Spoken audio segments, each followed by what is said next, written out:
মই নথকাৰ অনুভৱ যিদিনা হ'ব তোমাৰ সিদিনা কাল ধুমুহাই জোকাৰি যোৱা 2025 বৰ্ষ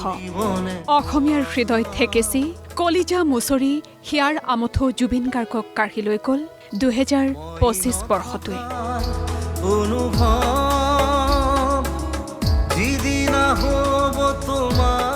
যিমানেই সময় বাগৰিলেও বুকুত এটুকুৰা কেঁচা ঘাঁহ আমৃত্যু কঢ়িয়াই ফুৰিব লাগিব প্ৰতিগৰাকী অসমীয়াই মোৰ কবিতাৰ ছন্দ গানৰ পুৰণি বছৰটোক বিদায় দি নতুনক আদৰাৰ ক্ষণতো প্ৰাণৰ শিল্পীগৰাকীৰ স্মৃতি জীয়াই ৰখাৰ বাবে প্ৰচেষ্টা হাতত লৈছে বিভিন্নজনে এয়া অসম অৰুণাচল সীমান্তৱৰ্তী ডুমডুমাৰ ফিলবাৰীৰ দৃশ্য ফিলবাৰীৰ ৩ নম্বৰ বৰহুলাং গাঁৱত স্থাপন হ'ব হাৰ্টথ্ৰব জুবিন গাৰ্গৰ পূৰ্ণাংগ প্ৰতিমূৰ্তি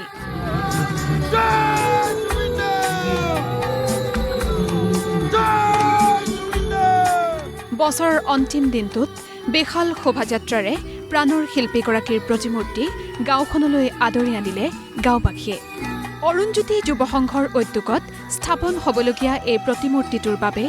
ভূমিদান কৰিছে গাঁওখনৰ সমাজসেৱক দেৱানন্দ দত্তই অহা 4 জানুৱাৰীত প্ৰতিমূৰ্তি স্থাপনৰ লগতে সেই স্থানৰ নামো জুবিন গাৰ্গৰ নামেৰে নামাংকিত কৰিব গাঁওবাসীয়ে এই শ্ৰদ্ধাৰ জুবিন গাৰ্গদেৱৰ এই শুভ উদ্বোধনী অনুষ্ঠানটি আমি অহা 4 জানুৱাৰী তাৰিখে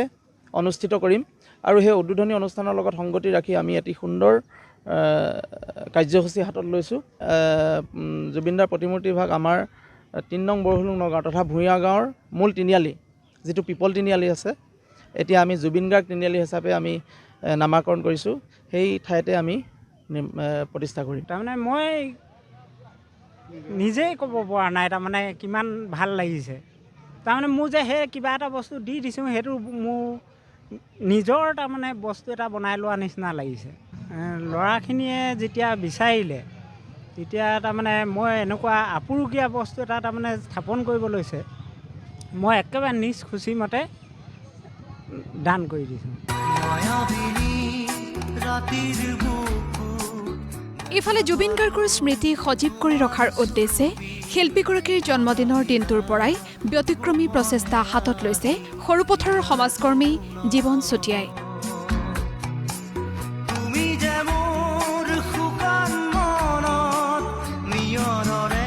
যোৱা 18 নৱেম্বৰৰ পৰা সৰুপথাৰ সমষ্টিৰ প্ৰতি ঘৰতে এটাকৈ নাহৰৰ পুলি ৰোপণৰ ব্যৱস্থা কৰিছে জীৱন চুতীয়াৰ নেতৃত্বাধীন ধনশ্ৰী নিৰ্মাণ গোটে 2025 বৰ্ষৰ শেষৰ দিনটোতো সৰুপথাৰৰ কেইবাটাও পৰিয়ালৰ বাসগৃহত নাহৰৰ পুলি ৰোপণ কৰিলে ধনশ্ৰী নিৰ্মাণ গোটৰ সভাপতি জীৱন চুতীয়া আৰু সহযোগীসকলে এই দিন কোনো আমি নিৰ্ধাৰিত দিন আমি ৰখা নাই আমি যেতিয়াই যলৈকে গৈছোঁ কোনোবা অনুষ্ঠানলৈ গৈছোঁ কোনোবা মেল মিটিঙলৈ গৈছোঁ তেতিয়া আমি আমাৰ লগত নাহৰ পুলি লৈ যাওঁ আৰু য'তে যেতিয়া যেনেকৈ সুবিধা পাইছোঁ আমি প্ৰতিদিনাই আমি নাহৰ পুলি ৰুই আছোঁ আৰু ৰুই যাম এতিয়ালৈকে প্ৰায় আমাৰ 700মান পুলি আমি 700খন পৰিয়ালত আমি এতিয়া ইতিমধ্যে পুলি ৰোপণ কৰিলোঁ মই অতি আনন্দিত হৈছোঁ আৰু লগে লগে তেখেতৰ স্মৃতি যাতে যুগমীয়া হয় তাৰ বাবে আমি প্ৰত্যেকে আমাৰ অসমবাসীয়ে এটি নাহৰ পুলি ৰোপণ